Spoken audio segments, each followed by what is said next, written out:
So I think you're looking at, I think your worst case scenario is going to be 20% on COGS when it looks at your minimum accounting. If you're not doing outside services of we've signed you up as a client, we're doing your accounting, then we have some version of it internally that says we support, training. Yeah, a bit of support and training and making sure that we're actually getting optics and feedback the way that they're supposed to be structured in the financials, and that with time that they're improving. Quarterbacks, board access is all of the different, one of the coolest parts of the way that we already have been running our Consult for Equities is I have, with every company I have, they want to access specialists, and you guys are doing this with SEAL Team 6, your version of that, and our board already has a lot of really impressive people, so I'll bring on Tim or my CMO, or I'll bring on Kris Team from my marketing division, or Marianne that runs our 45 salespeople, and we're able to basically dish out. So you've got basically board access, the actual running of the mastermind itself. I think your COGS on this are going to be very, very manageable, which means that there's profits along the way to be split in every single month on this, which is cool. So you got your sign-up fee, you've got your monthlies that go, and then of course you can pre-negotiate part of what those exits look like along the way. I think that's what the model looks like. Well, when you talk about pre-negotiating the exits, I mean the exits, it's going to be kind of pro rata based on whatever is figured out from the rev share in general, right? Well, I mean, it can be separate. There can be a different number, but there will be an exit number. Would we look to standardize that? Yeah, if you standardize that, but there's also then I think the brokering fees are just the broker's separate. Like it's two things, just so you know. So there's let's say that we do a 20% deal, then it's 20% of the cash proceeds on exit, but the exit, the brokerage has its own fee. It'll have its own thing. That's not included because you got to pay the brokers and there's a lot of shit that goes with that. Yeah, that'll be its own. What we're talking about here, the brokerage side will have its own one of them. So that'll be a different agreement that will likely be done later on. I don't know that you'd want to negotiate the exit at this point. You would not. You're creating a lot of friction. Yeah, you're right. So Kris, is there a play where someone stops at level 2 and doesn't go on to level 3? It's probably So part of what I'm actually looking for is I believe that people put their best foot forward in their first 30 days. So believe it or not, people are fully capable of paying a really hefty sign-up fee and then bombing their first 90-day experience with us. Or not ever coming. Yeah, so part of me just wants to write up that contract that just says, this is your fee, this is what you're accessing, this is what you're getting, and we don't really care what happens in your personal life. And 90 days from now, we reserve the right to just do it like an independent audit of how did you do? Did you show up? Did your people show up? So that you can decide, this is the real test. This is a sales conversation. The first 90 days is, are you the kind of person that, what's that? We see under the hood, we see how they operate. Well, and when you find that there's dysfunction, when you find there's a lack of communication, when you just see there's drama, I want to have a beautiful point where we get to come in and say, hey, we are choosing to no longer work with you from this point on. The contract is null and void. Good luck with your life. Everyone's been paid. Because I'm not going to stick a quarterback on you. I'm not going to give you resources. I'm not going to let you be a lift that everyone on our team hates. And by the way, we run these things really effectively when we actually set our standards and let them know what does respect look like to the team when you're accessing resources. And if there's friction, it's like, wow, why would we pay an expert to have one session with you when it's a privilege to work with our organization? We're out. Yeah, I think we've all been in this situation with a bad client. They suck up all your time. Yeah. And trying to please them, which you'll never do, is going to mean that you aren't as effective as for the people who are happy. Yeah. So I think a mutually cancelable after 90 days. Mm-hmm. Now, once 90 days goes, then it's like, we got your company. That's where after that, I want them to sit down with the quarterback and basically set expectations for how we work from here. They evaluate what they did. They have a chance to be vulnerable, honest, provide feedback, be critical on what do we like that we see, what didn't we see, what's going to happen in our future if we don't show up and play certain levels, basically establish rules. Because once you start having that one-on-one person, people get to understand and buy into how that's going to work to truly be effective. Yeah. I said that as a definitive with a downward inflection. If I were to do it again and be like, so it had more of a question mark. I'm on Burgundy at the end. What do you think about the mutually cancelable after 90 days? Not the 25 to 50K. That's like refund. there's no refund. It's just to the question that you asked, is there a point where people don't go from step 2 to step 3? I do think it's probably worth having some type of like poison pill in there to kill the deal. Well, let me ask you, like, what do you do when you have a legally binding contract on a consult for equity deal and you're not liking your client, or they're just not showing up? That's like good. Yeah. Yeah. Same thing Officially, there. or Like, to me, that's the low key? consult. That's effectively the consult level. You don't want to try to, I wouldn't, as a customer, want to be tied in, and you don't want to be tied into doing anything for them. So I don't think it's mutually cancelable. I think it's just, that's the first phase. Yeah. And then if Step the 2, parties agree, not step 1, step 2 is the first phase effectively. And if the parties agree, just like with the consult, hey, and now at this point, razzle dazzle frazzle, I like you, you like me, let's do a deal. And we don't know what the terms of that deal are in advance. If you want to now move forward with us, continue to have access to this amazing thing, This is what we this is what it looks like. Right. Well, and I would make that sell here, which is if you can actually negotiate that here instead of treating it like there will be a second interview after 90 days. I'm saying that all of that can come out of the consultation. They can sign their consult for equity agreement. They can pay their startup fee. They can start going through the next 90 days. And we're also really upfront with them. It says, and at the 90-day mark, we're going to evaluate how this goes, because at that point, if you and your team have been showing up, utilizing information, getting value, that tells us that mutually we're going to be able to build something really powerful together. If any dysfunction shows up after 90 days, we might mutually, either of us choose, hey, we're going to cancel the agreement and be done. I just don't think you're going to want to put the terms in before you've had a chance to look under the hood, because the terms. Isn't that what we're doing right here, though? Roland's saying don't do that. So you're saying, yeah, you're saying two different things. I'm not saying, I'm saying you do it at the end of step 2. Yeah. So what you're saying is have basically one agreement that is cancelable. What Roland is saying is basically have 2 agreements, and the second one doesn't happen unless everybody agrees. Yeah. Okay. And the reason I say that is that you will cheat yourself out of a lot of money and get yourself kind of roped into some arguments about getting money back if you do it that way. Whereas if you wait until the end of stage 2, you might say, You we'll do fulfilled this, your first promise. but it's 30%, and yeah, exactly. It's just Interesting.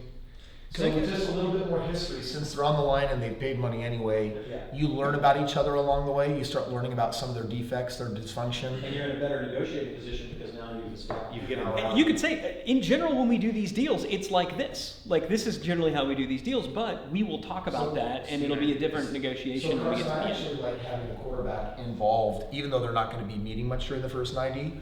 All they're doing is actually capturing information and doing assessment and learning and basically building an argument. And making a recommendation. Yes. Quick That's smart. clarification. When you talk about disbanding other agreements, is it like officially being like, this isn't working anymore, we need to end this? Or is it like they stop showing up, so you stop showing up, and it kind of just... I mean, it goes both ways, but like if they've transferred equity, or if we've signed a deal where, I mean, I don't think it's good to leave written agreements Just hanging? Okay. So So if Roland's it's right, that's why you wait until after the second. right. Because they paid, they've come along, and you've been able to So observe. if we do all that and we're in the equity deal and we decide we don't like them there, we have an out. We would just basically exercise Well, that out. and to Roland's point, 90 days in, I almost know how I would have negotiated different for more, never less, Absolutely. but more, Yeah. or walk. And you made this up, you're like, we ain't getting 10% of this. But I And think frankly, you can- we'll be happy with 5. You know, See- this is a bad, like, I don't see that happening a ton, but. So in the sales process, this is really about, you're selling the entire concept, but letting them know the next 90 days is about trying each other on. I think you're learning. selling hope on the first one. Yes. Your hope is, your aspirational sale is, wouldn't you like to have us be part of your company? Yes. Right? Yeah. And this is The the process. It has a negligible cost, and you will receive value because you're going to get whatever it is that the deliverable And is. if after 90 days you're like, oh my gosh, this was mind blowing, I love you guys, I need you in my life. And our hope is that we'll work together. Correct. Right? And we'll talk about that. That's smart. And if it's like, you know. I mean, I've been doing this for a while. That I've tried it pretty much all the ways. That one will be the most profitable and the most comfortable. It's what we said to our roundtable folks also. It's like, look, you're paying for this year to be in this thing. At the end of this year, we're going to basically say, you know, if we're going to keep working together, then let's do a deal, or you'll pretty much be done. Like you probably won't want to continue for another year. And so we just basically said we'll have the conversation in 12 months. This is just saying we'll do it in 90 days. Yeah. Because there is more of a structured first 90 days than we had. So. Can I ask Roland, on most of your deals, you're doing most off profit sharing, not rev share. Is that right? From what I heard earlier. Most are profit share versus rev Okay, share. so you're getting K1s for each of those? Yes. Okay. But your preference is rev share when you can. I'm getting K1s or I'm getting 1099s depending on how the deal is structured. Oh, so you structure them both ways? Yeah. Okay. But you've altered, rev share is what you're pushing more now. I prefer rev share. Yeah. Yeah, but sometimes it's just hard to sell. At your closing rate though, do you think if you look 12 months into the future, what percentage of your deals do you think will be rev share versus profit share? I think that whatever I move towards is what they will be. I mean, it's all intention, right? And as you're dealing with more professionalized, like larger companies, profit sharing isn't as big a deal. Yeah. I mean, if they're truly running a business like a They're business, independent. yeah. Also, it sounds better, right? It does. 3% rev share sounds better than 10% profit share, even if it's the same. Rev share you can't really do a K1 for, right? Yeah, well, Or yeah, I mean, still- you could own an interest and your rev share is your K1, effectively minimum profit, guaranteed payment to partner or something like that. Have you done right? those deals? I have, yeah. You have, okay. Yeah. Is it more often though when you do rev share it's 1099? It's more often, yes, because if it's an established company, I don't want to take the tax hit of getting equity in the company, actual equity in the company. Do you ask out of curiosity because you're thinking about? I'm just wondering Are you- how you guys are structuring that if you're achieving capital gains taxes at the end of Oh, it. I don't care about capital gains, which is a wonderful thing because everything's in C corps. So I'm paying 21% on everything, flat, no tax, no Yours are state all C tax. corps? Yes, Okay. Vegas-based C corps. Okay. yeah, because I don't. TCR Media is a C corp? Yes. Yeah, so I don't care about capital gains, which is liberating. And I'm never going to take any of that money back to myself, so I don't care. Okay. I'm not going to ever be double taxed You're because not going to take a dividend? I'm not going to take a dividend. I'm going to take, at best, a salary or I'm going to, it's just like, I don't need the money. I don't need that much money to live here in California. $1 million a year will get you pretty much all of your personal expenses paid, and then everything else is in the companies. And then what do you want to do with that? I want to buy a company, I want to invest, I want to buy a property, I want to buy a plane. It's all going to happen in the company level. Okay. And the one advantage I would think on a K1 is it's harder to get you out. Like if it's 1099 contractor, it might be easier to cancel legally. I don't think it's any easy. You don't have minority shareholder rights, so you wouldn't have that, but you have all of your contractual rights. So Whatever's in the it's a contract. legally binding agreement that, as is having equity, so you can build in whatever rights you want into the agreement. You can even have voting rights in the agreement through proxy, even though you don't have ownership. You can build all of that in. Do you have outs in the agreement Yes. between? What are the outs for each side? It depends on the deal. It's typically there's morals clauses and all those kinds of things, and then there's typically a 5-year out because what do we put as the term on the deal? So very often we'll do a 5-year out, and sometimes we won't. It just depends on the deal. What happens if they exit 5 years in 1 month? Valuation of the company, recapture clawback if it's within, I think, a year or two. Okay, so you give yourself an extra year for Correct. that. Okay. Yeah. Okay. And one of the things that will really muck up a lot of these consulting deals is if you're trying to get the actual equity so you can get the capital gains. Because now it's like, how are we going to do this in a way where I don't have to pay taxes on it today? Right. So now we got to go and bring somebody in to do an options agreement? That's You common. could still do capital gains on profits interest only though, right? Yeah, you can. Yeah, on a profits interest, you can. So as long as you don't have a taxable event on the entrance of it. Correct. If they've been going for a while, you'd have a problem. If it's fairly new. Okay. Let's talk about If they're doing $1 million, likely it's going hard for to, a bit. yeah, it's hard to Likely give a going low for it. But valuation. even that, when Richard's heard, you were able to get. There's ways, even on the sales, depending on how it does, what the asset is that sold. If it's some of them get capital gains treatment, like IP when it's sold. We're pretty good at structuring this. That's an ad hoc basis, but if it's something that's important to somebody at capital gains, to me it never is. I Interesting. don't care. Okay. Yeah, which is actually quite empowering because it makes all of the documentation way simpler. And you didn't care a whole lot about 1202 either. No. Tell me why you don't care about 1202. Just I more complicated and less more not worth it? complicated in the number of actual deals that qualify for that 5-year hold, and everything else is de minimis and So it's your belief that not a lot of them are going to hit. correct. Not going to hit in 5 years, that they'll hit sooner or they won't work within that period of time. We